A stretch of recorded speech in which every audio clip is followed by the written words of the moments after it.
right, everybody, welcome back to another edition of The Sportsmen. We've got Mikey V here. We've got Joey D here, as always. Make sure you guys like, comment, subscribe on the YouTube and follow the Instagram. Fire your questions into the Instagram. That's how Mr. Anderson will then send them to us, and we will read them at the end of each episode. Gentlemen, there's really only one place to start. It's where we always start. It's college football, and the playoff is final. We've got our 4 teams, and Joe, let's start with you. I mean, what do you think of Georgia missing the cut, Florida State missing the cut? What do you think of the 4 teams that made it?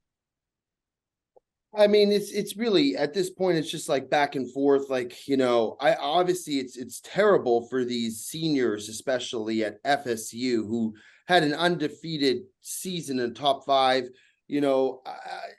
I don't know. I know that they have an easier schedule. They're in the ACC, right, Mikey? Mm-hmm. Yes, sir. Yeah, in the ACC. But they won all their games. They won some big games. They did everything that they had to do. Obviously, the Louisville game was extremely important, going down to a third-string quarterback. Louisville is a top-ranked offensive unit. The FSU defensive team played great. They held them to very little points, but they didn't win by strong enough margin. And ultimately, that's what bangs you. And is it unfair? Absolutely. It's not right. It's unfair. It's sad for these guys because, you're ultimately pinning the team down to their best player, which is a quarterback. But, what happens to all the other players on the team who are still playing and winning games? It's just a slap to the face. I get why they did it, though. I mean, Alabama to me is right now as hot as any other team in college football. To me, I actually think Alabama has a chance to win everything, and I think they deserve to be there. The team that I think is questionable is Texas, because Texas, now they had a good strength of schedule, and they beat Alabama, but again, they beat Alabama in very Tuscaloosa, early in Tuscaloosa. But they beat him before Milroe was really who he is now. I understand that. There was a lot of questions. I mean, the next week after Texas beat Alabama, I believe Alabama played, was it Coastal Florida, was it? Or who was it? They barely beat them. It was a horrific game. They had like their second and third string quarter. So they were really trying to figure some shit out. And I think now with Saban at the helm, they've really righted the ship, and they look as good as anyone else. The other thing is Georgia, with one loss, they hadn't lost a game in almost I think they'd won 29 straight games, and now they get removed. So Texas being in there, it's questionable. Washington deserves to be there. They should be there for sure. And obviously Michigan should be there for sure. Those last 2 teams, I think Alabama deserves to be in there. Texas is the questionable one. Ultimately, somebody's going to get screwed the way that the system is. And thankfully now, moving to next year, they have this new system where you'll actually get a true playoffs where everybody can play one another. And these teams who are kind of on the cusp will have an opportunity to kind of prove themselves. And I think that that's for the betterment. But yeah, there's just no way that this was going to turn out where everyone was going to be happy. Mikey? Committee got it right, in my opinion.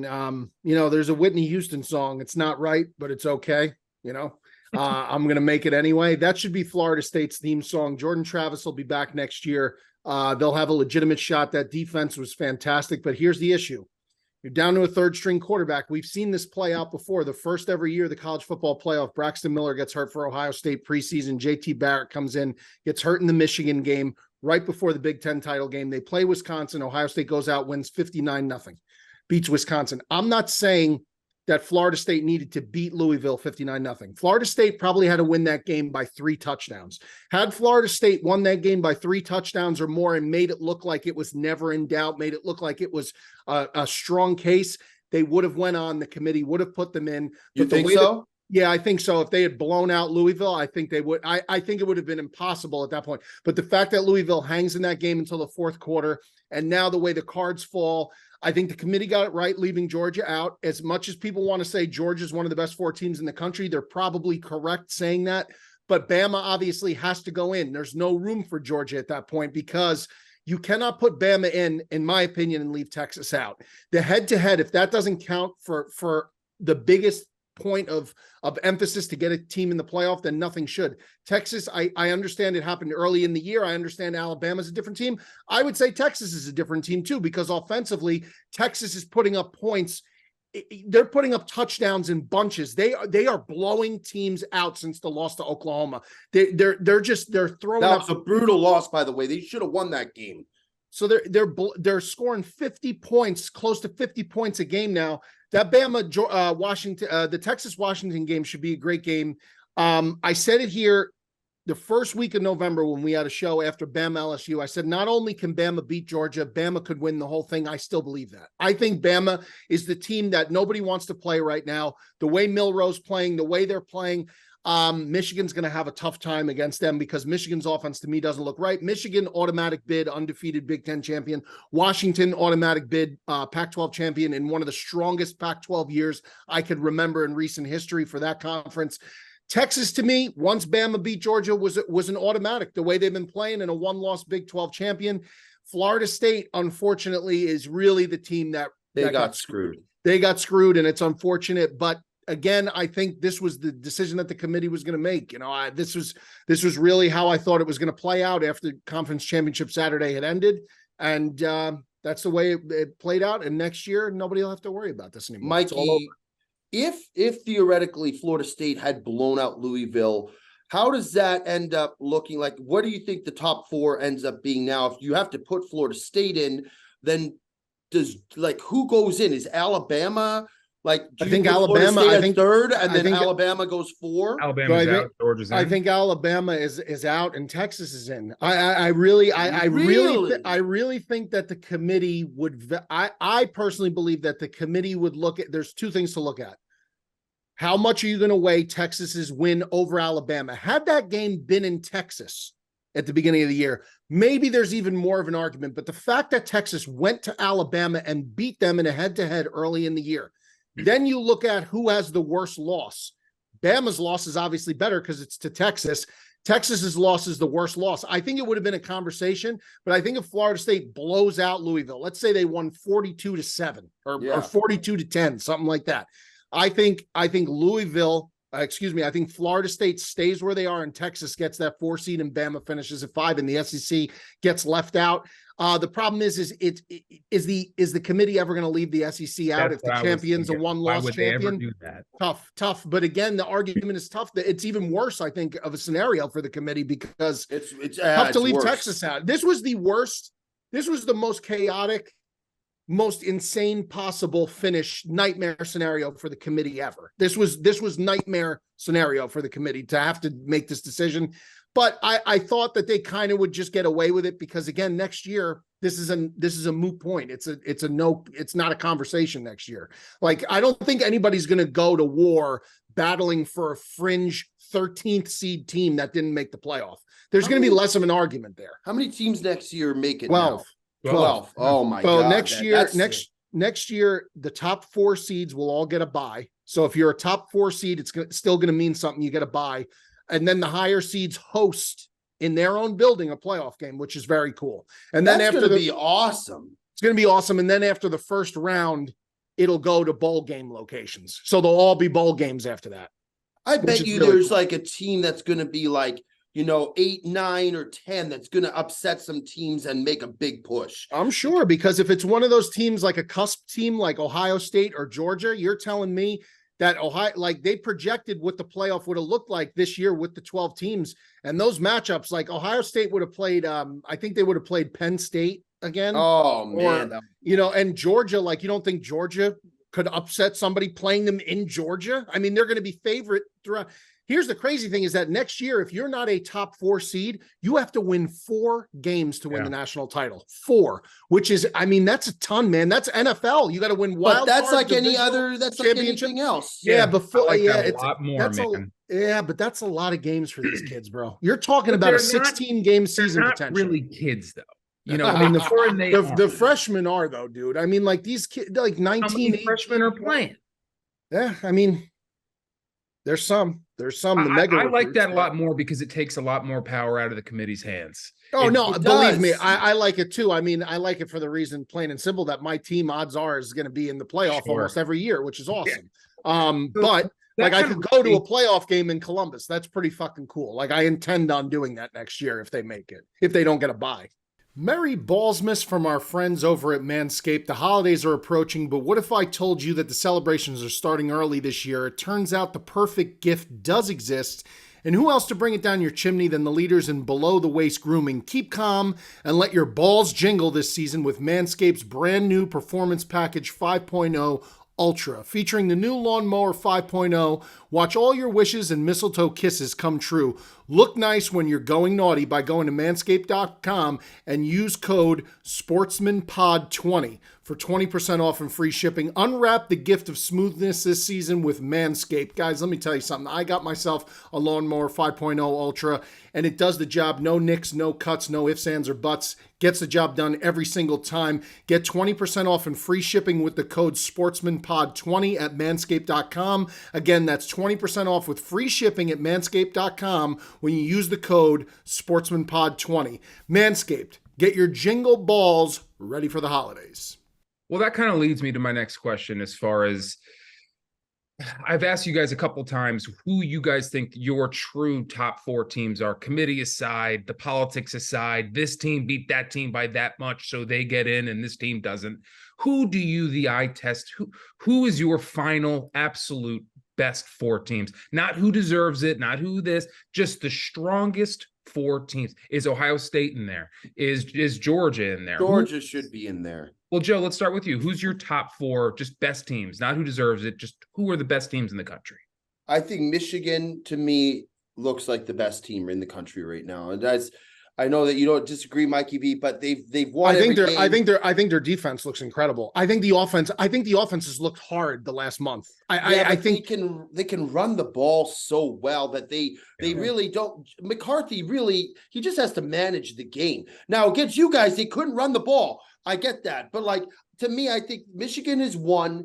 I agree with Washington being 2. Although I'm going to tell you right now, Washington is going to get up. They're going to lose. They're going to lose. They are not as good as, I mean, they have Oregon's number, but they barely beat Oregon State. They had trouble against Washington State. They played a lot of close games. They played a powerhouse. If you just ask me who the top 4 teams are in terms of like you put these guys head to head, I would have Michigan in there. I would have Alabama. I would have Ohio State, and I would have Georgia. To me, those are the best 4. If you just put them up against anyone, records aside, whatnot, those are the teams that are going to come out on top more often than not. I think those are the 4 strongest teams.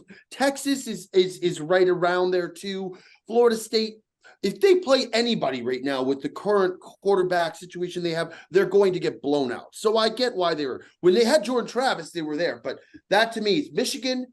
I would put Michigan. I would put Alabama, Ohio State, and Georgia. Mikey? I'm going to stick with 3 teams that I picked to make the playoff preseason. Alabama, Texas, in no order. Alabama, Texas, and Michigan. In my opinion, 3 of the best 4 teams in the country. And then the 4th team I would have is Georgia. I would have Georgia over Ohio State. Ohio State. You think Texas belongs there, yeah? I do think Texas belongs there. I think, you know why? Because Texas could play defense, and now Quinn Ewers. People that don't know, Quinn Ewers was the number 1 overall quarterback recruit in the country a couple of years ago when he came to Ohio State, and then he transferred out because he didn't want to wait behind C.J. Stroud.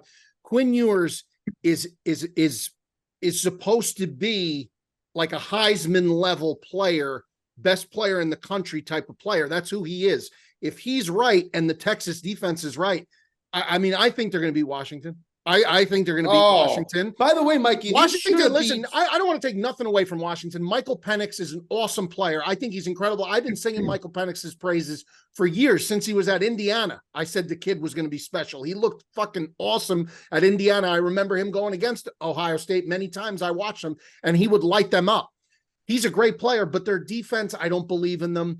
I just think when push comes to shove and they play a team that could play real defense like Texas, I think it's going to be a problem for them. I just think it's going to be a problem for them. So Texas, Bama, Michigan, Georgia.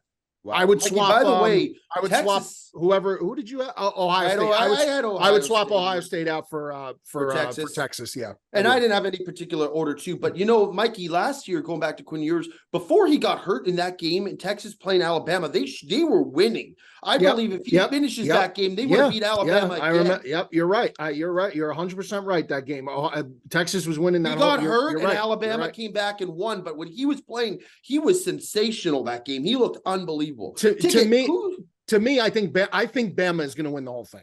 I do. I think Alabama is going to win the whole thing. I just feel like they have the most momentum going in. People want to talk about the fact that they shouldn't be there, and it was 4th down and 31 against Auburn.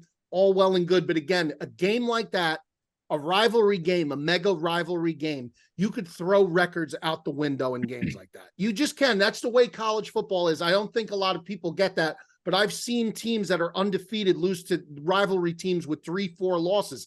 Those games are just different. They're different type of atmosphere, different type of game. Game was in Auburn. We've seen insane shit happen. Bama, to me, is the team nobody wants to play. You saw Michigan's live reaction when they saw Bama got the 4 seed. It went viral. It's all over the internet. The Michigan players and everyone were in a room. They saw Bama got the 4 seed. It was like the air got sucked right out of the fucking room. I mean, that's bad. That's bad. And I don't believe in JJ McCarthy. But again, Michigan fans, don't call me biased. I have you as one of the top 4 teams in the country. I just think you're going to have a tough time with Alabama. Tick, who are your top 4 teams? I'm interested to hear what you think.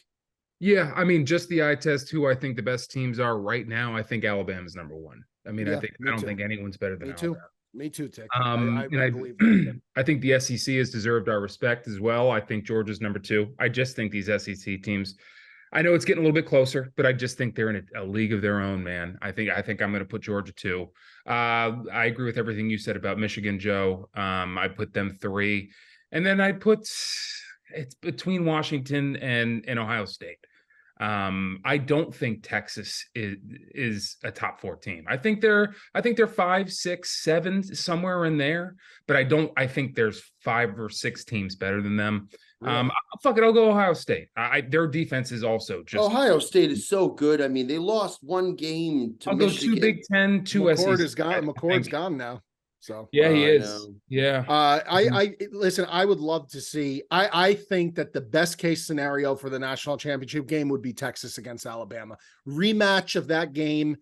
I just think it would be the best game in terms of like watching a really good game. I think it would be the best game in my opinion. I think it would be the best game.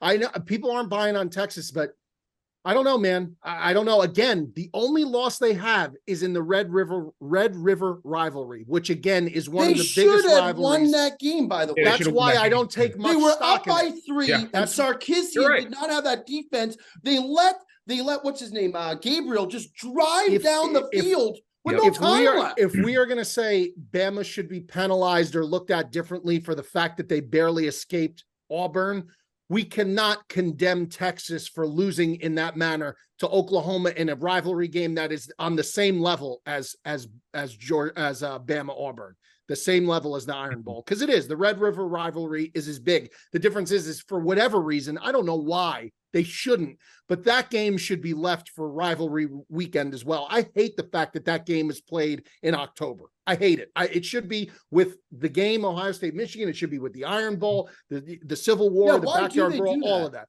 I don't know. That's the way they've always done it. So it's that's fine. A great point, though, Mikey. As far as like this is still, even though I think that Alabama and a lot of people, I think Alabama is probably the best team going right now. Yeah, it's still not the Alabama of 3 years ago, 4 years ago, 5 years ago, 6 years ago. There's no team right now that is so obviously better than everyone else. I think all these teams in the top 4 and all the teams that I mentioned who I think should be there, they can all win. They can all play a game and they can all win on a particular day. The old Georgia teams, the old Alabama teams, you kind of knew they were going to win. But any team is gettable right now. Alabama kind of should have lost that game to Auburn. I don't believe that Washington can win this national championship. If there's one team in the playoff right now that I think I would be shocked if they won the national title. I wouldn't be shocked if Michigan did it. Wouldn't be shocked certainly if Bama did it. Wouldn't be shocked if Texas did it. I would be very surprised if Washington won. I really would if they won both games and won the national title. Joey D? Are there initial lines set? I know they don't play till Of January. course. What are the No, of lines course. for these games? So the at? Michigan Bama game opened at 2. Michigan was a favorite, or 2.5, and it went down in the first day to -1.5. It may be even now. It may be a pick 'em, because this was literally the day of. They put the lines out as soon as those championship games were over, and they knew who was going to play whom. If this game goes to a pick 'em, so it's -1.5 Michigan still right now, and Texas is a 4.5 point favorite against Washington. That's everybody and their mother is going to bet Alabama. Of course. Yeah. I almost think I might just take Michigan, man. Yeah, I think everybody is all the just money's for going to the be on reason- Bama. Yeah, it's all going to be, and I honestly, I think I might throw a bag. Well, it depends on how many games Stallions got to SEC this year. Depends on how many games he saw Alabama. Oh, let's give it a rest. They are cheaters. Let us not Oh, forget. They are come on, cheaters. Mikey V. It's been proven. It's been proven. Ohio right? State's had their own scandals, of course, too. Yeah, tattoos Every in team exchange for chains. I mean, it's not like we were, cheating really on food. We were just selling merchandise. I mean, that is what it is. Over under 45.5 Bama, Michigan, over under 64. Are Texas, those both on January 1st? Game. Those games They are are both on New Year's and Day. then, That's and then the 8th is Right. the final the national championship, right? correct. Where is that being played? How this about this? How about this? This is how DraftKings, our good friends over at DraftKings. We love DraftKings. year? We love your DraftKings. DraftKings has the line set for the national championship game, every possible scenario matchup already posted. Are So you serious? So if it's Michigan, Washington, they have Michigan as a 6.5 point favorite. Says a lot about Washington. If it's Washington, Alabama, Bama's a 6 point favorite. If it's Texas, Michigan, Michigan is a 3 point favorite. And if it's Texas, Bama, they got Bama as a 2.5 point favorite. They have all the possibilities. Where is the national title this year? It is in, I want to say it's in Houston, Texas. Wow. Last year wanna say- Last year I want to was say in it's LA. in I Houston, went Texas. at SoFi. Yeah, I know, I remember. The first quarter was unbelievable, and the rest of the game sucked. You're right. I think it is in Houston, actually. I think it's in Lucas Oil. No, that's Indiana. It's in Is that- Indianapolis. What's the Houston, Texas stadium name? NRG Stadium. NRG Stadium. Yeah, That's where it is. Yep. Let's move on to the NFL now. There's a lot of games to get to. Let's start with probably the best game of the week, other than Cincinnati and Jacksonville. That was a very good game. But let's go to Philly. Let's go to San Francisco. Let's talk about that. Was it the best game of the week? It was a blowout. Yeah, but it was the most intriguing game, I think, Leading into it, it was definitely the game that of the everyone week. wanted to watch. It was Yeah. definitely Yeah, that's fair. Absolutely. Okay, the that's fair. highest ratings of Absolutely. all the games this week. Mikey, what'd you make of the Eagles? What'd you make of the 49ers? I made of it this. I made of it a revenge game for San Francisco. I really thought the Eagles would have came in a little bit more with a chip on their shoulder. In the beginning of the game, it looked like they were going to chug along a little bit there. But you know what? I'm not going to make too much of it. I'm not going to sit here and tell you that San Francisco is light years better than Philadelphia. I don't think they are. I don't think they are. I think that San Francisco has an embarrassment of riches on offense. And it's tough to game plan for Deebo Samuel, and game plan for CMC, and game plan for Kittle, and game plan for Ayuk. It's a lot to worry about. It's a lot to do. Eagles have seen him now once. I'm sure they'll see him again in the playoffs unless something else happens unforeseen, because I think they're far and away clear cut the best two teams in the NFC. I think that I'm not going to put too much stock in it. I'm not going to sit here and just say San Francisco is that much better than Philly. I don't think they are. I've been a fan of Philly the whole year, what they're doing, but certainly that was a statement by San Francisco. Certainly a statement saying, this is not just going to be you guys running the table and beating everybody and doing this. So, hats off to San Francisco. I thought they would have put Purdy in a much tougher position. They didn't. They get Shaq Leonard. Let's see if he makes any kind of a difference. The all-pro former linebacker from Indianapolis, if he's going to make any difference.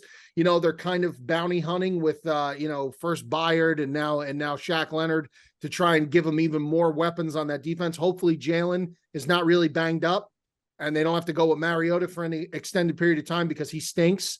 He stinks. He stinks. Yeah. He does. Nice guy. I watched the Netflix special on the quarterbacks thing. Nice guy, but he's just not kind of boring. He Yeah. sucks. He sucks. Yeah, he's vanilla. He's very vanilla. Nice guy. Nice guy. Cool. Seems like a great guy. But just not the guy I would want if I'm a Philly fan right now. So hopefully they get Jalen back ASAP. I still think Swift and AJ Brown and Devontae Smith, I still think they're fine. I think they're fine. I wouldn't panic. But certainly it was a little bit of a surprise outcome, in my opinion. Joe? Man, Deebo Samuel, when he is healthy and he is playing like to the level that he can play, he is one of the most, if not, maybe Tyreek obviously before him, but the most electrifying and most entertaining wide receiver to watch. He just does it all, man. He could take it out of the backfield. He could take a slant pass and just go through everybody. He's unbelievable. The Niners look good, man. The Eagles, I think they had an off week. Ticky, you called this. Tick, you should have made this your game of the week. You were very affirmative. By the way, we won for 3 again on game of the weeks. We've got to collectively guys, I haven't won one since week 1. Are you serious? I've called with my picks in the games.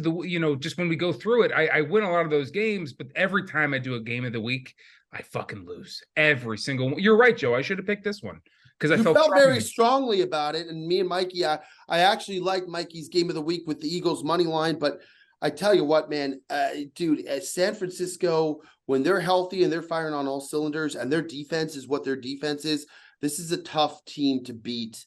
And they are going to be tough. And you know what? Purdy is just playing smart football, making the right plays. He's got good protection.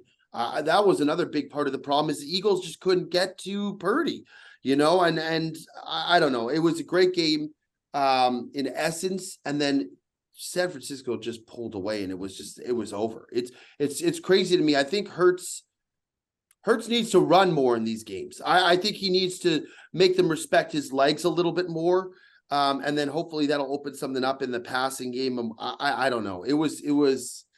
I actually disagree, Joe. I think he needs. You don't think so? Less.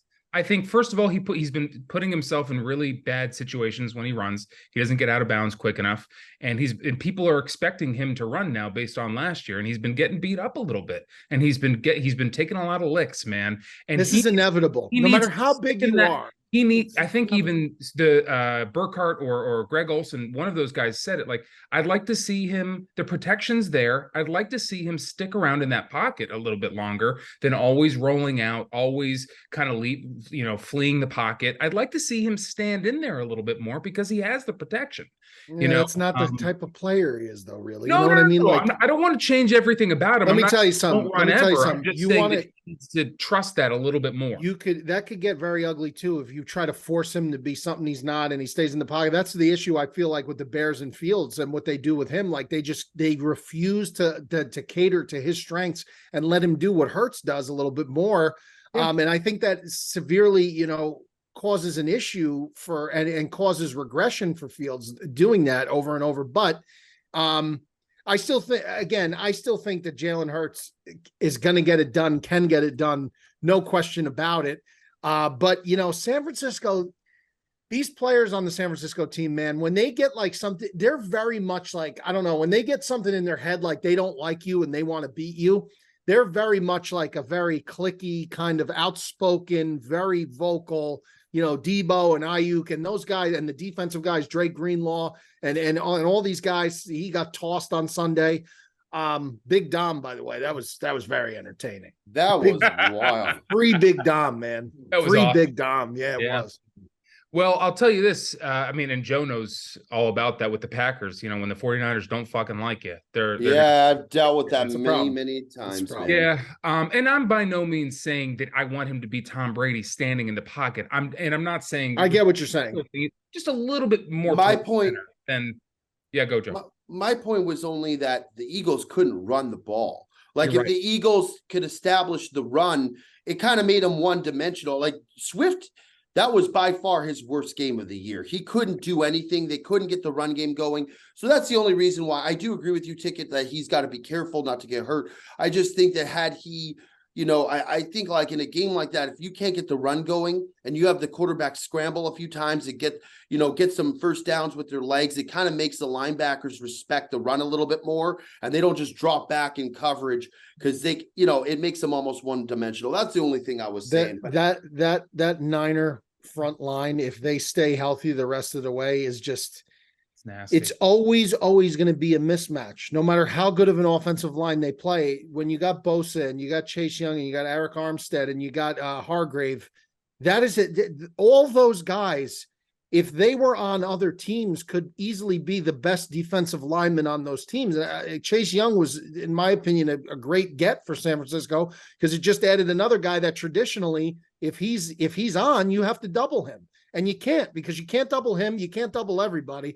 Those guys are so dominant. And then when they're backed up by a guy who, in my opinion, is the best inside linebacker in football, and Fred Warner. Yeah. I mean, it's just, and Dre Greenlaw's no slouch either. I mean, their front seven is so ungodly loaded that it's going to take an offensive genius really to try and crack that code and do what you can, because you're not going to be able to traditionally line up and just slam a running back between the tackles and say, best of luck to you. It's going to take a little bit of creativity. It's going to take a major game plan. And the Eagles have seen him once now. So if they rematch in the playoffs, I don't expect it to look like that at all. Lopsided. Again, hoping that Jalen Hurts is fine. So here's what I'll say, and I think it'll come to a bit of a shock to a lot of people based on people who've been watching me all season long. I'm not worried about the Eagles after a loss like that. I said from the very beginning, I said it last week, the Eagles are a better team than the 49ers. I think that they are. I still think that they are. My only concern is Nick Sirianni. This guy's not going to have the team ready. He's been celebrating that Chiefs win. He's been celebrating that Bills win, and he's not going to have the team ready. He's not an Andy Reid. He does not treat the team the same week to week, whether they lose, whether they win. He's very much there. He's almost like a parent that's too much of a friend than a parent. Needs to fucking buckle down. And that is a huge problem with the Eagles. The Eagles have absolutely everything they need to win a Super Bowl minus a head coach. This guy is I don't know ability. This guy stinks. A good head coach is behind the scenes. This guy loves celebrating. Like he celebrates like he threw the touchdown pass. He celebrates like he was the team that did all the work. And let me tell you something as well, because I'm sick and tired of this. And I've been saying this for a long time. The Philadelphia defense, yes, they've got studs all over the place. They've got Jalen Carter. They've got all these fucking guys, and people love to talk about it. We are 24th in the league. You people think Miami's defense sucks? We're behind them. We give up 24 points a game. Jalen Hurts knows every single game. He's never going to be able to go out there and score 21 and win a good defensive football game. He's going to have to score 28, 31, 35 points, and that is a lot of pressure on a great offense. It's a great offense. I mean, they can take the pressure. They can get it done. That's why we're 10-2. But this defense is a real fucking liability, and it needs to. There's too many good players on that defense to not be better than giving up 24 points a game, being 24th in the league. I mean, Detroit's better than us. Jacksonville's better than us. The Chargers are better than us. Tennessee's better than us. Miami's better than us. Cleveland's better than us. Minnesota's better. Everyone's fucking better than us. I don't know about that. I'm telling you right now what the number, that's what we are. We are what the numbers say. We're 24th right now. And the last thing I'll say to button all this up, because it's something I'm very passionate about, is I get DMs every fucking day saying I'm a fake Philly fan. I'm a terrible fan. I'm awful. And you know what? No, I'm a realistic Philly fan, because you know what happens in Philly, whether it's the Phillies, whether it's the Flyers, whether it's the Sixers, or whether it's the Eagles, win the first game of the year, Super Bowl. World Series, Stanley Cup. That's how Philly fans They do give up a lot of points. And I don't fucking know why we are like that when all that city has done is lose. They do give up a lot of points, man. They give up a fuckload of points, man. To bad teams. Yeah, I agree. Yeah. Commanders, Patriots. Yeah, Jets. I mean, the liability. It's a problem. It's a problem. And you know what? I mean, you guys gave up 62 points in 2 games to the Commanders. Yeah, that's right. That's not good. That's not good. It's not. And you're right. It doesn't make any sense because they got so many good players on that defense. It's got to be that secondary. Slay maybe. I don't know. Is Slay past his Byard prime has got to yet? I don't step know. the fuck up. Well, Byard he did has 2 games ago. He had a big Yeah, interception we 2 need games him ago. every game, Joe. We need him every fucking game. He can't Yeah. show up every other game. He's a great player who maybe he's still figuring out our defense, our coaches. Maybe he's still trying to. He has not been the guy as advertised so far. He just hasn't. He just hasn't. You guys just got somebody from the Colts too. Yeah. Shaq, right? Yes. Yeah, Shaq Leonard. Yeah, Shaq Leonard. That'll help. See, we keep adding pieces. And You're talking about a guy who was was probably, if not one of the most dominant linebackers in the game not too long ago. So, but he's had a little bit of an injury history. So, got to see if it's the same guy. A lot of Colts people tell me it's about the chemistry of the defense. It's not always about sticking all-star teams together. It's about the chemistry and the D coordinator and the head coach pulling that all together. Yeah, who's the coordinator? Desai? Yeah. Yeah, he stunk in Chicago. Yeah, he stunk because he was Chicago's D coordinator. He was not good. He was not good. He's like a genius. He's got like a doctorate. He's a really smart guy, but he wasn't good. Being the offensive coordinator for the Chicago Bears is kind of like being the mayor of Gotham City. It's a tough task. No, that's a bad, tough task, man. No. Defense. Oh, defense? Okay, never mind. I take it back. I thought you said offensive coordinator. Offensive, we just don't have offense. Oh, Commissioner Gordon. Our Commissioner Gordon. That man hasn't slept in years, Tim. Bears defense has been playing lights out, man. It has. No, I'm not talking about the defense. I thought you said offense. Yeah. It was a funny comparison. It was very good. All right, guys, let's move on. I mean, I think I'll button all that up with saying I think Philly's going to be just fine. Don't good for you, Tick. Yeah, that's why they play 17 games, Tick. That's exactly right. And we were 10-1 walking into that. We were just fine, and I think we learned something. Hopefully, Sirianni can make some adjustments next time we see him. By the way, you took the Niners and made a nice little bag. That's right. So let's move on to the Packers and the Chiefs. Are the Chiefs in trouble, or are the Packers rolling, or is a little bit of both? Joey D, let's start with you. Dude, I tell you what, man, the Packers, they're probably going to break my heart again this year. Just like, not break my heart is not the right way to say, but I was at a point with this team. I had come to the acceptance that they're going to be a bottom dweller after losses to, the Vegas Raiders, after losses to the Steelers, the way that we lost that game, like continuous losses that we should have won. And now I believe, again, that this team is a playoff team. You look at the schedule they have left ahead of them. They got the Vikings are the strongest team. They play the Buccaneers, the Giants this week on Monday night. They got the Buccaneers. They got the Carolina Panthers. They've got the Vikings and the Bears. You're telling me that they can't win 3 to 4 of those games? They absolutely can, and I think that they're going to be a playoff team. Jordan Love has stepped up significantly, and I don't know, we talked about this a few weeks ago, how they were not calling plays that were like conducive to him, like they were trying to make these deep, tough throws. He's now sitting in the pocket. He's throwing the ball down the middle of the field. He's hitting tight ends on easy routes. He's making downfield passes that he can make, and it's opening up the long ball for him, and he looks really fucking good. I think this is a combination of the Chiefs. We've said it before, they don't cover often. The public loves to bet the Chiefs. They love to take them in these bigger spreads for whatever reason. I know they're the reigning champs, but they don't cover this. I think that's part of the thing. They have to figure it out, man. I don't know their offense when teams blanket Kelsey like they did, like the Packers did. There's no one guy who steps up. They have this Rashee Rice, but like, he's their best receiver. They don't have that electric piece they used to have with Tyreek Hill. They don't have, they used to have Juju Smith-Schuster. They used to have at least a couple guys who could step up. Valdez-Scantling looks lost. And I honestly don't know who it's going to be that's going to step up for them. Didn't they bring Mecole Hardman back? Where has he been? I don't know, man, but it's a problem. He got hurt. I think so. So. It's a problem, and I think it's a combination of the Packers look really, really good lately, and I think they're trending upwards, and the Chiefs are just struggling in these tight games. They're losing games that they traditionally would have won in the past. I still think the Chiefs are fine. I think the Packers are for real. I honestly think that they're a team that right now is playing with more and more confidence. They're the youngest team in the NFL. And dude, I've been very critical on LaFleur.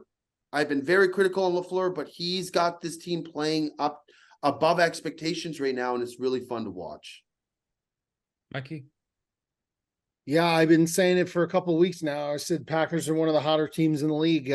Defensively, I think it starts with the defense for Green Bay. I think that their defense the last 5 games, 19 points to the Chiefs, 22 against the Lions, and they're building on Thanksgiving garbage time shit. They were really 20 points against the Chargers. We know the Chargers could score points, not against the Patriots apparently, but that's in the rain in New England. 19, and then 3 points against the Rams a couple of weeks before that. Packers defenses look better and better and better each week. And I think that's the spark for them. I will say this. Jordan Love is making throws that when I watch him make those throws, I say to myself, it infuriates me because of how good it is. He's making throws that if you're a defensive coordinator or you're a fan of the opposite team or you don't like the Packers, the throws Jordan Love is going to make are infuriating the last couple of weeks.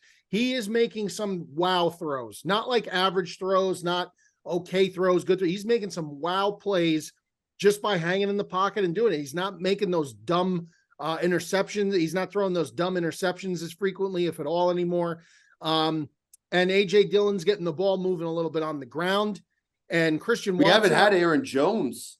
You haven't had Aaron Jones. I hope Christian Watson is not hurt long-term. I hope he comes back because he's really starting to come on and look like the player he was supposed to be when they drafted him out of North Dakota State. So, Green Bay has got it all in front of them, and Green Bay can make a run, at least for a wild card spot at the very least, I think. I think they're that team right now that not a lot of teams are going to want to play. I don't think a lot of teams want to play them because they'll hit you in the mouth, and then the offense is scoring. The offense is scoring points. So the Packers are in good shape right now. The Chiefs, on the flip side, I wouldn't be too concerned if I was a Chiefs fan. I mean, Matt Nagy's there, so that's always a concern. If you got Matt Nagy roaming your sidelines with a headset on, I don't think that anything positive. I don't think anything positive could ever come of that, Mateo. And the Chiefs, though, you got Mahomes. You'll always be involved, but man, Mahomes sometimes, man, and like nothing taken away. He's the best. Yeah, I understand. 2 Super Bowls, he's the best. He makes some intercept. That interception the other night was, but that interception the other night was an incredible catch from our linebacker. That was an incredible catch, but the ball shouldn't have really been thrown. It was a bizarre throw. I know it was an outstanding play, but I'm not saying Mahomes has been so lucky over the course of his career. A lot of times dropped interceptions, phantom calls, it's just like, I don't know. Like, of course you want him with the ball on the game on the line. I'm not saying that, but here's what I'll say. Mahomes, if you're a Chiefs fan, you've been watching him long enough to know that Mahomes will give the other team an opportunity to make a play on the defensive side of the ball and flip the momentum. He does take insane risks sometimes, and that comes with the territory of his incredible abilities. Also comes the chance that he's going to turn the ball over. Yeah, I agree with that. So if you're watching and you're playing the Chiefs, I think you always have that feeling like, okay, he could do something a little crazy and we could get right back in the game. If I'm a Chiefs fan, that's what I'm worried about. Their pass catchers, again, they're just not, their wide receivers just they don't strike any fear into you. Kelsey, to me, he's the best tight end maybe of all time. Does he scare me the way he scared me in years past? No, he doesn't. They got to get this Taylor Swift chick out of the building. That's every tight end anywhere, though. You need good receivers on the ends to open a guy like Travis. Yeah, I mean, but there's a few, Gronkowski, Anthony Gonzalez, Travis Kelsey. There's a handful that could just strike fear into you by themselves. And I feel Jimmy like Graham for a few years there as well. Yes, I just don't feel like Kelsey is that. Antonio Gates. I just don't feel like he is that level anymore. I think he's just fallen off just a smidgen to the point where he's not like a killer, like he's going to just destroy you one-man wrecking crew. Pacheco, I still think they should really, really keep running Pacheco. Pacheco is a dog. He's a dog. So that's good going for him. But I'm going to give more credit to the Packers. I'm going to give more credit to the Packers in this situation. I like that. I agree with that. Mikey, you tell me what you think about this, because do you remember when Tony Romo was the quarterback of the Cowboys? And all I heard, especially towards the second half of his career, was this guy cares more about golf than he does about football. And that was a huge knock on him. I felt like I heard it every season. Patrick Mahomes, Josh Allen, why are they not receiving the same kind of criticism about Mahomes just won a Super Bowl though, too. I think they're shifting. I think they're too big to fail. I think they have that mindset. And I think there's a lot of other things. Michael Jordan loved basketball and he loved kicking people's ass. That's all he gave a shit about. But he golfed all the time. But then he turned to golf afterwards, but it was always an afterthought. But I think Mahomes, I don't know. I'm starting to think that he's got these younger generation players, and you could say what you want, and you could call me boomer. You could say whatever you want. You can't tell me that these guys, well, Mahomes sometimes, I can't say that. I can't say that because when they're in the heat of battle and they're playing the game, you could tell that there's intense competitors as you'll ever see. But in terms of consuming their lives, there's only a certain group of guys who really had that, Brady, Peyton Manning, Michael Jordan, like those guys, it's just different. It's just different. Just different types of guys. I will say this, so like that was their whole life. Like that Brady, I just put up a story yesterday of Brady at some interview, and he was saying, I never had friends on other teams. That was awesome. I was never friends with, and you know what? I miss that mentality because when my team loses to a rival and they're hugging each other after the game, I hate that shit. I will say though, Mikey, both Josh and Patrick, they are intense competitive. Like they want to win. I know, but and I will also say this, that when they play a bad game, they will put their hand up. They will take accountability. Yes, they do. Yes, and they don't make excuses. Like they want to win. I think it's hard to differentiate now with all the social media aspect and everything that is. It used to be football players played football. Now football players are on Netflix. Now football players are on Instagram. Now they're doing this. Kelsey is on every commercial. You can't watch a series of commercials without this guy on. You can't tell me that's somewhat you don't know. You could only imagine with some of these guys. And like Boomer Esiason on the radio says, well, like these older school guys, like if there was social media around when they played, like you wouldn't even believe what they were getting into. And like nobody really knows about that. So this a big Boomer and Geo guy. Yeah, I love Boomer and Geo. You hear them talk about I love talk Boomer. About Perez. Yeah, of course. Boomer, oh my God, he is huge. Boomer and Carton were the best. Didn't need it. I don't like Gio personally. I just think that he's a big supporter of the brand. I mean, is he? I guess he watches Bob Does Sports all the time. Yeah, you're right, he watches because he likes Perez. I get, he's a supporter. I don't care for him, but Boomer I love. But anyway, the old generation of player did so many things that, I mean, was involved with so much stuff that you would never know about. The problem is now, like you said, these guys' lives are an open book with all the social media stuff. So you could say like, oh, well, he was, it was like the same thing with Odell Beckham when he went on the boat with all the Giants players before that Packers game. Yeah. You know what I mean? Terrible. Like you can't tell me that groups of players didn't do shit like that in the 80s and the 70s. You just never saw it. Never saw it. But that being said, I think it was a bad decision, and Odell Beckham really shouldn't have done that. But Mikey, I have a question for you, and Ticket too, actually.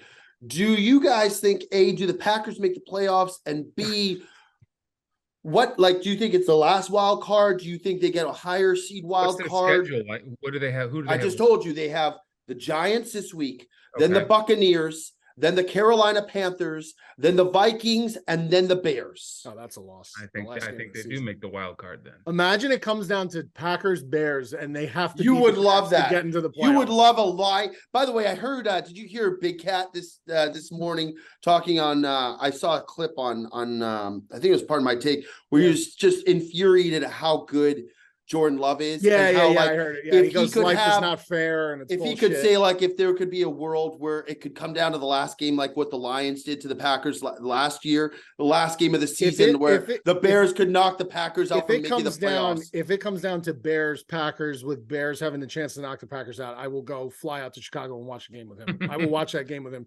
because that it's like it'll be his something Super I would Bowl. like to do. Yeah. I mean, yeah.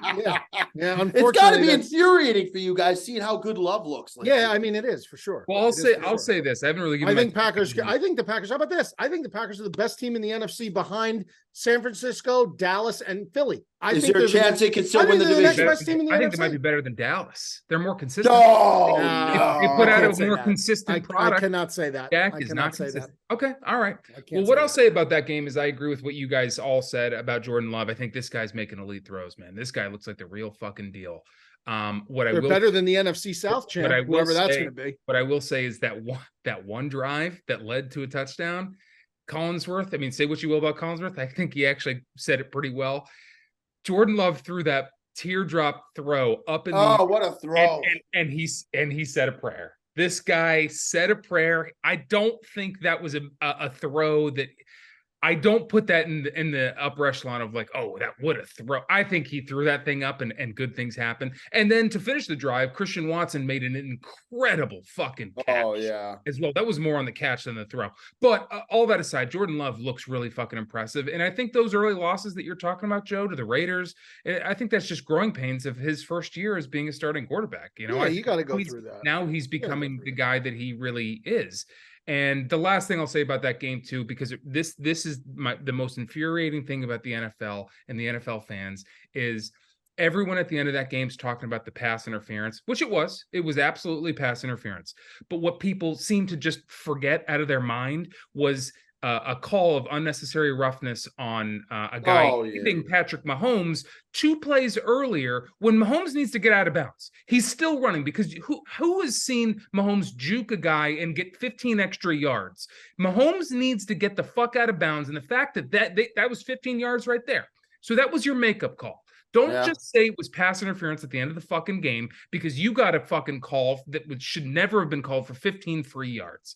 And that shit gets under my skin when people pick one penalty to say that's why we lost. It was bad officiating on all fronts between the Mahomes call, the pass interference on Scantling, which was absolutely pass interference. As a Packers fan, I will take that one and just own it. And then even potentially, now I don't think they would call it on the last play of the game with the Hail Mary. There's guys just jumping up for a jump ball, but you could have called pass interference there too. Guy was holding Kelsey, but there was just a lot of missed calls, and the officiating has been bad all around this year in the NFL. It's been a bad year for officiating. I agree. All right. Well, the officiating's fucking never been worse. Exactly. It's never been fucking worse. Well, let's continue on that train. Let's move to the Jacksonville game versus Cincinnati. A lot happened there. A lot of bad officiating, a lot of injuries, a lot of back and forth. Jake Browning, is he the real deal, or was that a good week? No. Joe, well, all right, Joe, you kick it off here. What do you think of that game? This is classic Jags, man. When as soon as you think that they're going to take the next step to just dominating and taking the division in control and being that team that is a contender, they blow a fart in the wind against a team that's without their top quarterback, and they made Browning look like Joe Burrow. It was a horrific defensive performance from the Jags. They also didn't make plays on offense until they were close to down and out. And they just didn't take over the game. Don't tell me, by the way, that the defense made a huge play on that Boyd interception. The guy, he basically threw it right to the defender who was standing there. I mean, that was the only takeaway they had in the game. I just think the Jags, man, maybe it's Peterson, maybe it's the team. They're not used to being like a perennial threat, like as a top team that's contending for the Super Bowl, but they just have these letdown games in positions where they should come out and they should smack Cincinnati in the mouth. And they just let them hang around. And then before you know it, a couple injuries and they're gone. I think the loss of Christian Kirk early on the first play of the game was a huge loss because he opens up the field a lot. And Calvin Ridley is a guy who looks like he can be sensational, but then also just disappears for stretches of the game. They finally threw the ball to Evan Ingram. See what he's capable of. Guy's a stud. Man, guy's a stud. You look like the best player on the field. Yeah, Well, he was a great player with the Giants, right? Yeah. Yeah, the Giants never really. He had the dropsies a lot in New York for whatever reason. He would drop a lot of balls, but he's a weapon, man. He's a legitimate weapon. The Jags, listen, man. I think the Cincinnati Bengals. I think we have to remember that the Cincinnati Bengals are an excellent football team. Apart from the fact that Joe Burrow is there. Joe Burrow is one of the best quarterbacks in the league, no doubt about it. But that's not like some shit bum team like that doesn't have talent, like Joe Mixon, Tyler Boyd. Jamar Chase is a top 3 receiver in the league, probably. So I mean, they are not some kind of bum team that, like, once the quarterback's out, they're just gonna fall apart. They're built. The defense, when Hendrickson is back in there and Hubbard's going, that D line is good. So to me, listen, I just think that they're a decent football team. They're a good football team. And Jake Browning was good at Washington. He was a very good quarterback. They put him in a position where he didn't have to do. They didn't really ask him to do that much. A bunch of his throws were under 4 or 5 yards to start the game, get him into a rhythm. Once he was in rhythm, I mean, he looked fine. He looked very comfortable. So we'll see where that goes from here out for Cincinnati. But Jacksonville, listen, Lawrence has to be okay for them to be like CJ Beathard ain't gonna get it done. So they need Trevor Lawrence because he is a dual threat quarterback. Iowa, man. How is he a backup quarterback in this? He's terrible. Hundreds and hundreds of college quarterbacks every fucking year come out. CJ Beathard from Iowa, who sucked there. Yeah, I think Lawrence's legs are such an underrated part of his game. And I'm not talking about him running around like Lamar Jackson or Justin Fields. I'm talking about him just being able to move the pocket and create plays when plays aren't there. And that's not what you're going to get out of Beathard. And I think the Jaguars desperately need that. I mean, listen, the Jags defensively, they have a guy that's going nuclear. Josh Allen this year is going nuclear on that Jags defense. I mean, sacks and interceptions and all this shit. I mean, he's been incredible for them. So again, I just think it's a high ankle sprain. He'll be back. And hopefully soon for Jacksonville. Jacksonville ain't dead. I mean, they're not dead. They're right still in the mix of it. I just think Cincinnati's a decent enough team to win without Burrow. A couple games here and there. That's all. Jacksonville defense better than the Eagles, by the way. Just I'll put that out there.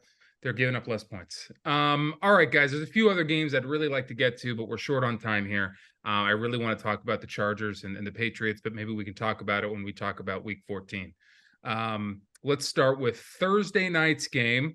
Another barn burner for primetime TV in the NFL product.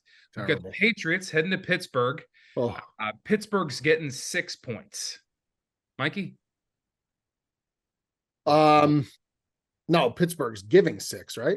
Pats are favored 6? Yeah. No, Pittsburgh's favored. Yeah. Yeah, Trubisky, guy has experience. He's been to the playoffs a couple times. I'll take Pittsburgh because New England is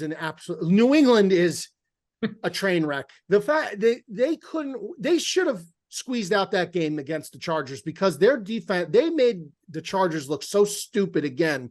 And if Staley loses that game, maybe he gets canned on the spot if he loses that game. So I mean, they're just so bad that I don't think it matters. Trubisky, listen, let me tell you something. Trubisky could throw the ball a little bit. Biscuit could throw the ball a little bit. He can. And I don't know. Is he that much of a downgrade from Kenny Pickett? I don't know. Biscuit? Yeah, Biscuit. Yeah. Is that his nickname? Truby, yeah, Biscuits. Yeah. Or Or Maserati Mitch. I don't know why they but Truby, I think, give me the Steelers. And I think Najee's a little banged up, which is good for the Steelers. Give the ball to Warren more. Pickens looks like he was getting targeted a little bit more with Mitch out there. I think the Steelers could cover this number. Joey D? You know that the last 3 weeks, New England has given up 10 points or less on defense, and they have lost all 3 games. They have scored. Who were their 13 last 3 games, though? The Chargers at home, it was a rainstorm in the cold, so that kind of the week before they neutralizes lost 10-7 against the Giants. Giants. And the Giants week don't have an before that, offense. they lost 10-6 against the Colts. Colts have an offense. Colts have an offense. Yeah, they do. Yeah, they do. All I'm saying is that the defense is giving this team opportunities. The offense has scored 13 points in 3 games.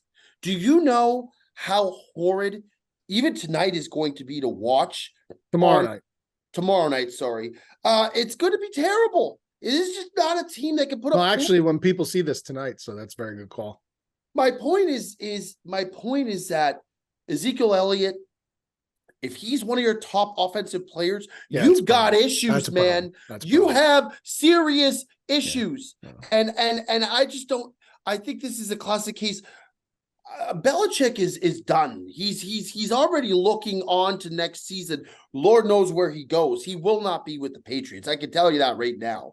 And I think maybe that's a brash statement. I think he either is going to retire or he's going to move to another team because he looks disinterested. He looks done. And this team is in shambles. So 6 points is a lot. The lowest point total in I don't know how long in an NFL game. What is it at?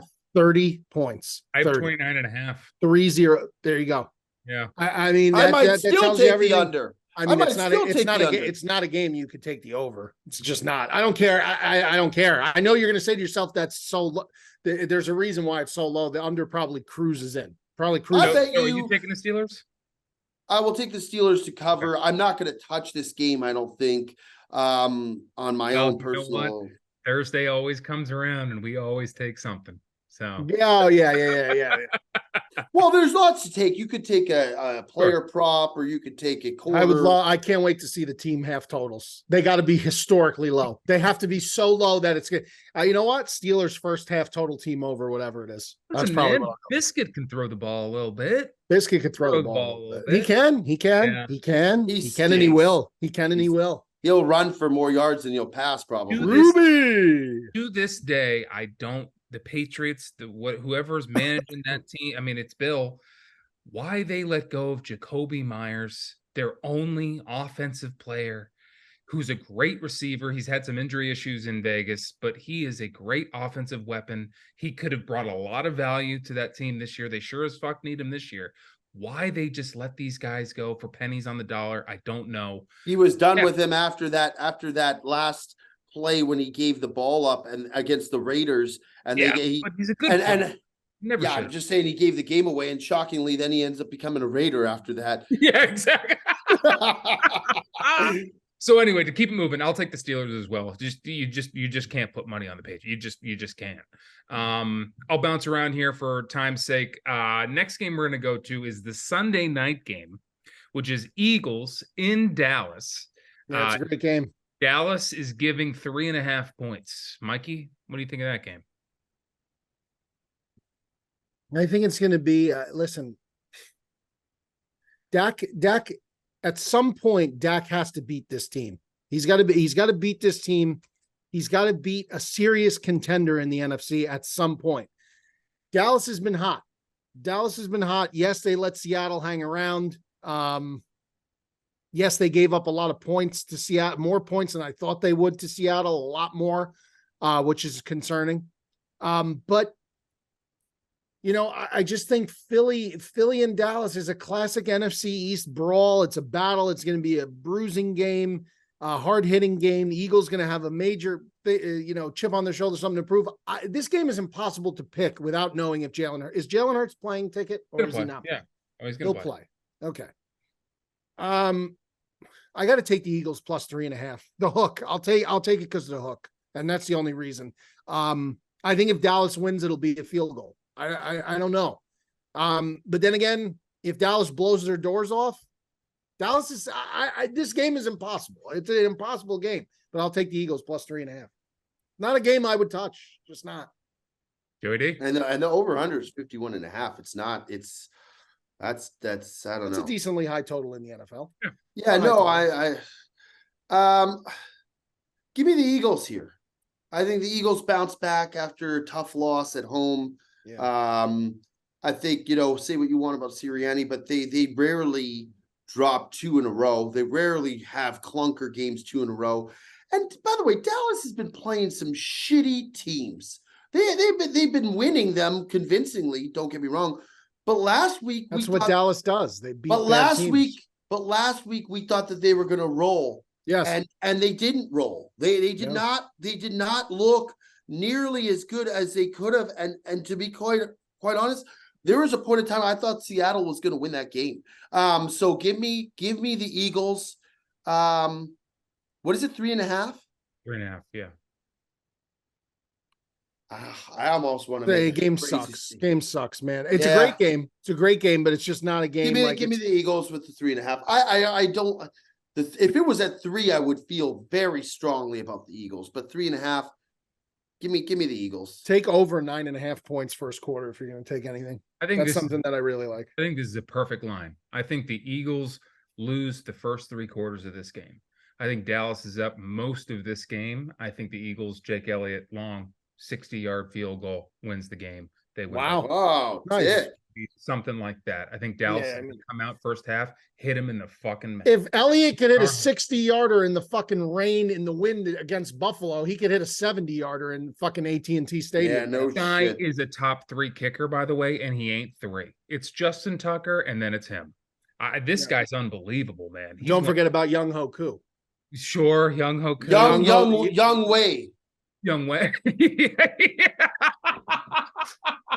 That is how you pronounce it.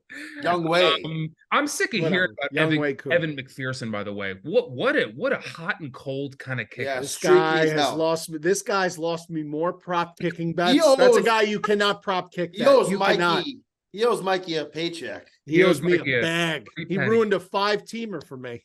Scumbag. So I'm going to take the Eagles here. I think they win. Seconds clicking off the clock there, and I think the Eagles. I think the Eagles win with a late game field goal. I think they're losing most of this game, but I think they end up pulling it out. Give me. By the way, this Dallas kicker's unbelievable too, Aubrey. He's unbelievable. Very good. He's unbelievable. This is a game of 2 great kickers. This is gonna be interesting.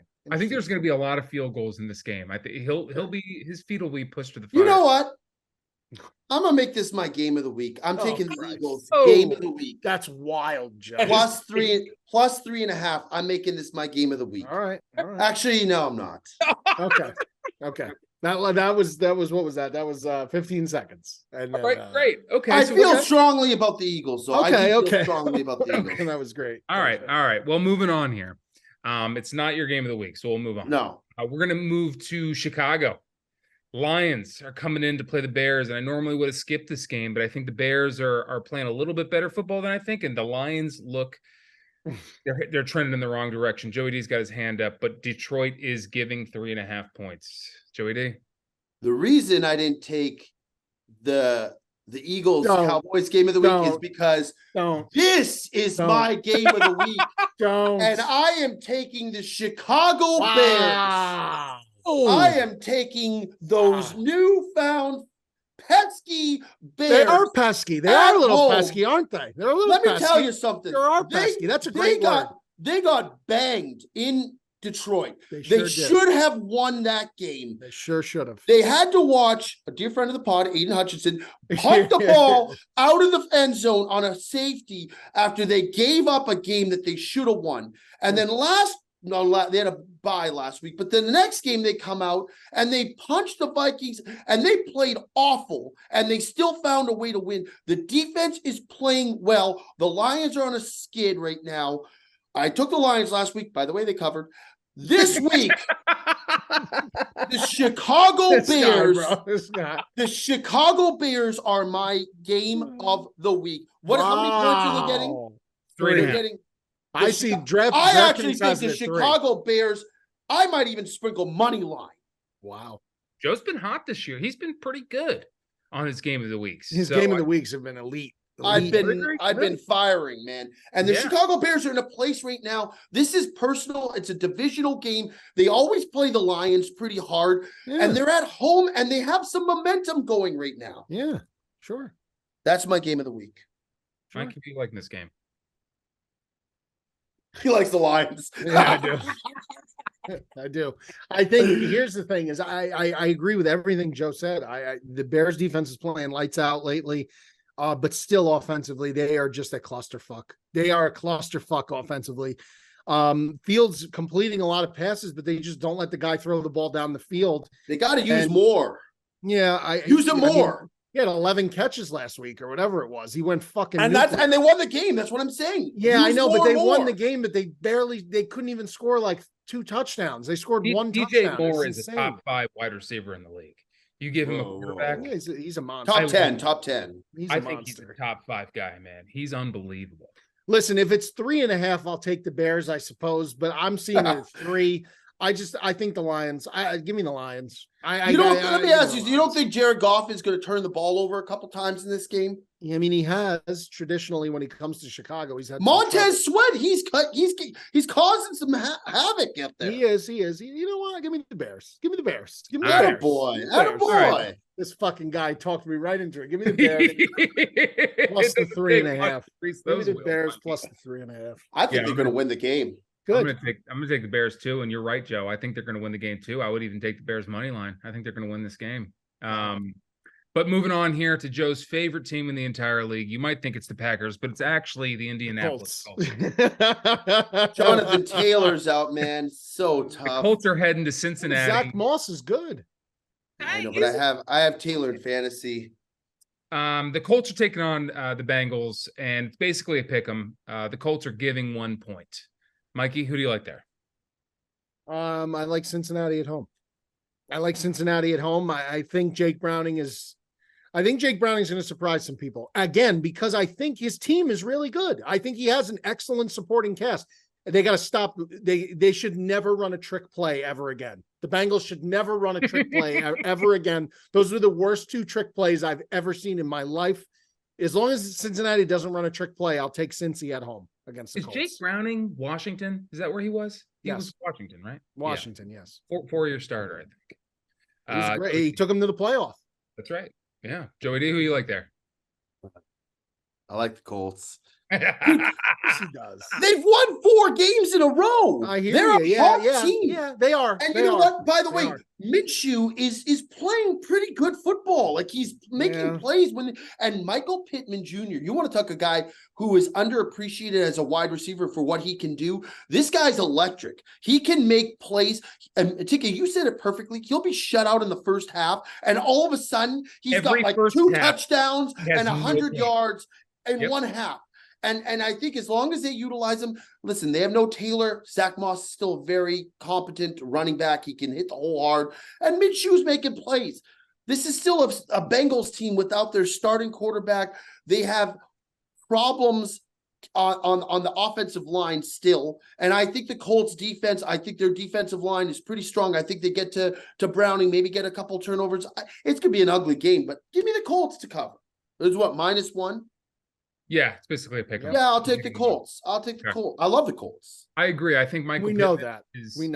They have a great color scheme too. That blue and white looks. Yeah. It looks like that. Really slick. Yeah, it does. It's no nonsense. It's just very. There's not a lot going on. It's just slick.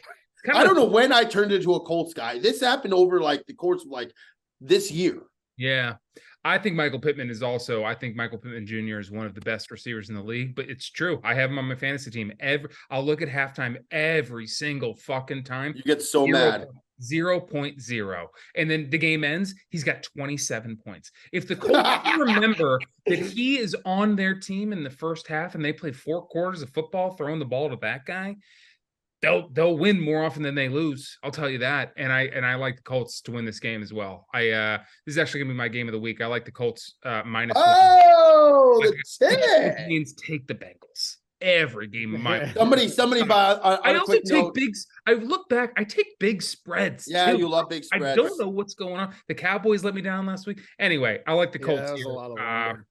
Give me the Colts -1. Let's move on to potentially the game of the week. The 2 AFC powerhouses, Bills heading to Kansas City, heading to Arrowhead. Kansas City is giving 1.5 points. Joey D, who do you like there? What is that? A 4:00? Yeah, 4:30. Okay. Yeah, that's a good game, man. Okay. That should be a Sunday night or Monday night game. But you know what we have instead? We have Titans, Dolphins, and Packers, Giants. Why are the Bills, Chiefs a 4:30 game? Give me Thursday night. Give me Sunday night. Give me Monday night. Right. How about Thursday night? He just said that. Oh, Yeah. did he say Thursday? Yeah, He did. 4:30 game. We're getting Titans, Dolphins instead. So Titans, Dolphins is brutal. Well, they can't flex the Monday nights. That's why. The Monday nights are set in stone. Sunday night, we're getting Sunday night. I don't know why that's not getting flexed. I don't know why. Nice. I don't know if they're at that time of the season where they start flexing yet, or if that's next week. It should be soon. Yeah. I don't know. Anyway, I like the Joey D. Who do you like? I think I take the Chiefs with the win here at home at Arrowhead. The Bills have some big problems on defense, but mind you, on the other side of the ball, the Chiefs, their offenses look like it's not hitting on all cylinders like before. But yeah, I mean, listen, I think here, I think that Mahomes at home, no pun intended, is just he's a different animal. I think he does enough. Listen, you need a field goal to win this game. I think the Chiefs can easily do that. I will take the Chiefs in this slate. Mikey? I think the Bills are going to win this game. I do. Really? I do. I think the Bills. I hope they do. I think the Chiefs. I think the Chiefs are a little soft. I think the Chiefs are a little soft this year. I don't look at them and see them as killers anymore this year. I just don't. I don't view them like that. Maybe not. I think Buffalo goes in there, big attitude. Buffalo's got to win this game. Buffalo coming off a bye, no? Yeah. Buffalo has got to win this game. 2 weeks to prepare. 2 weeks to prepare with that bad taste in their mouth from that Philly game. A horrible taste left in their mouth. You know what? Game of the week, Bills on the road to upset the Chiefs. Give me the Bills as my game of the week to upset the Chiefs. And everyone knows I've been off the Bills a lot this year. I have been. Yeah. I think that with 2 weeks to prepare, if they lose this game, the Buffalo Bills, they ain't winning nothing this year. Nothing. I hope they to God, ain't winning nothing. I hope to God that Josh has a good game, because if he doesn't, Mikey is going to go off. No. Because I mean, listen, he had I said I thought that they had turned a corner against Philly, even though they lost that game. I think that the Bills turned a corner against the Eagles, even though they lost. I think it was improbable the way that they lost the game with that field goal. I think that field goal that was wild. Was one of the most miraculous things I've ever witnessed in football. Ever. In that weather? In the conditions it was in.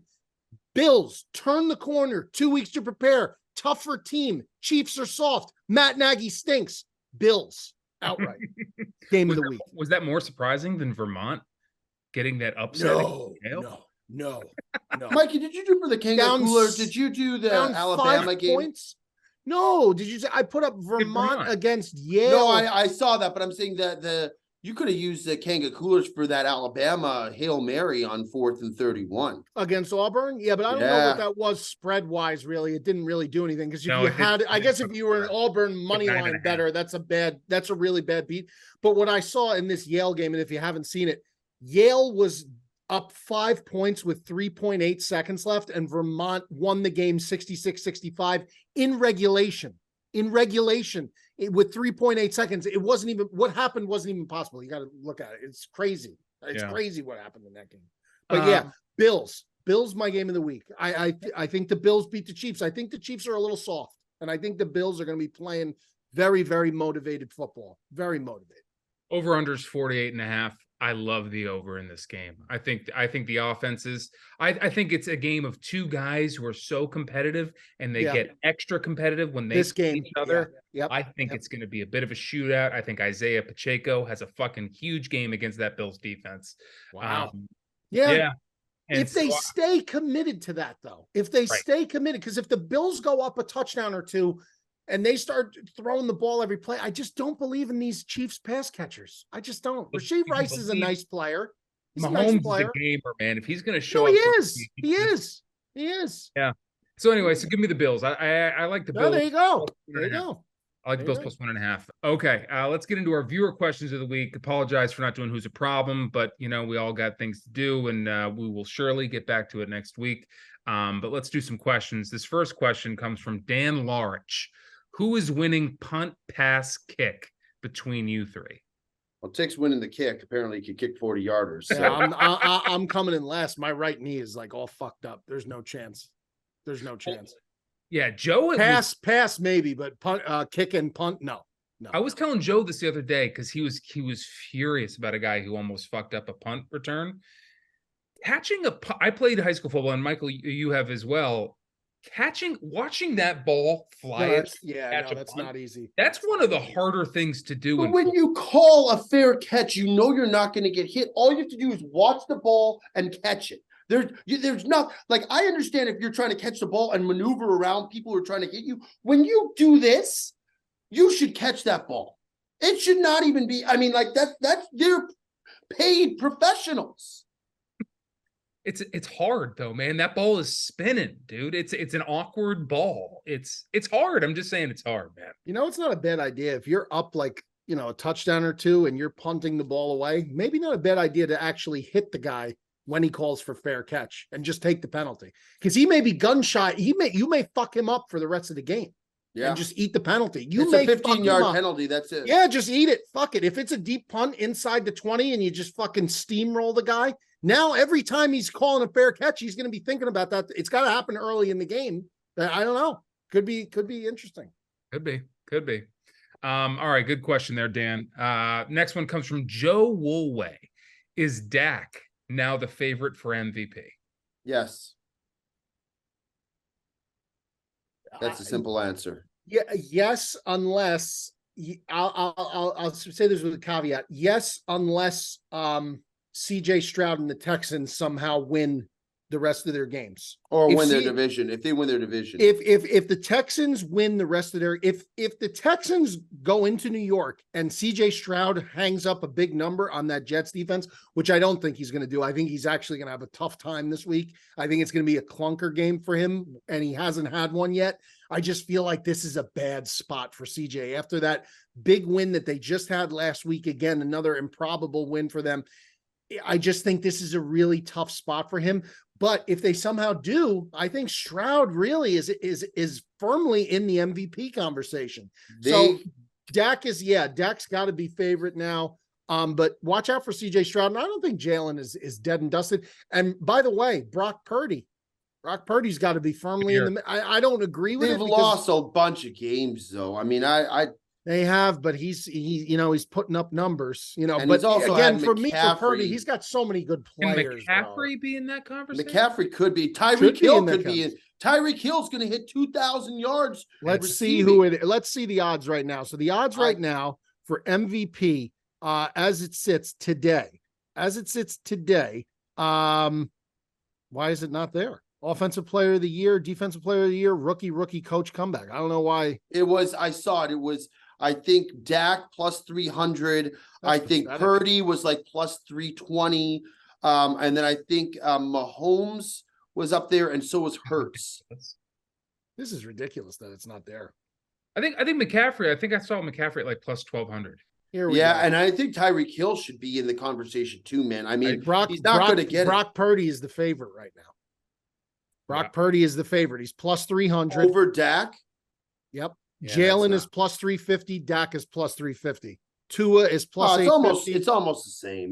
Tua and Mahomes are plus 850. Lamar plus 900. CMC plus 1,600. CJ Stroud plus 3,000. So, yeah. Now listen though, the Texans could still win their division. If the Texans won their division, then I think CJ Stroud catapults up. They're one game behind the Jags. Yeah. Who now have an injured Trevor Lawrence, and Kirk looks like he's out for a little while too. Yeah. I mean, Lawrence escaped a real serious injury. It seems like thank God. Brain. I thought it was an Achilles there for a minute, but he seems like he'll be all right for next year. He's good. He might play this week. He could. He was limping in a way that made. Yeah, we'll see. I hope he does. I love the kid. Let's do one more quick one, and then we'll get out of here. This one comes from James Pender.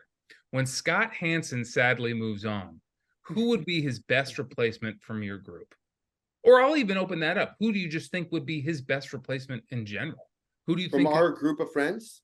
Yeah, that's the question, our group of friends. But so give us that. And then also just who do you think in general would just be a I good. think Bob would be sensational. I do too. I think Bob would. I think he's a little bit of a space cadet. He might. The problem with Bob is he'd be focusing on the games too much. He wouldn't be able to talk. Bob can't handle that. I love Bob to death. He can't handle it. You might be good at that, Mikey. I was going to suggest myself. Yeah. And that's not even. I'm not even trying to be a prick. I'm really not. I'm really not. Now, who do I think would be the funniest to do it? If we were talking just strictly funny, I think the Jet would actually be hysterical doing it if he was forced to do it. I think he would be fucking hysterical. But that's why I think it would be so funny. Who would be your person if you could say anybody?